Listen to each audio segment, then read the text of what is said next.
Hello, traders. Today is Monday, July 21st, and this is my PM recap for the US dollar yen, and we're going to be on the 1 hour time frame.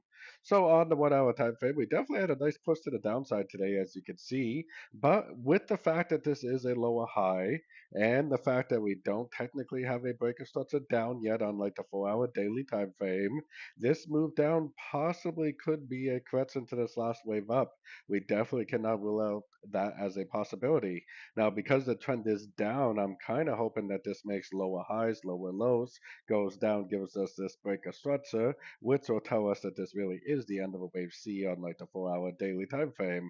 But like I said, we cannot rule out the possibility of this being one, two, three waves down to a Fibonacci retracement level, break a structure to the upside, and continue the uptrend because the daily is technically still up.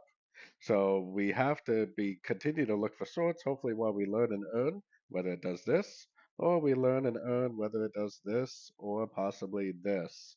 Big difference between those different shapes that we have there, depending on whether this is an ABC to the last wave up, or whether this is a wave C on the 4 hour daily and it's a complete trend reversal. So, anyways, don't forget to check out my free Discord channel, linked down here in the corner. Take a look at my website, fxpipcollector.com. And as always, thank you for watching and happy trading.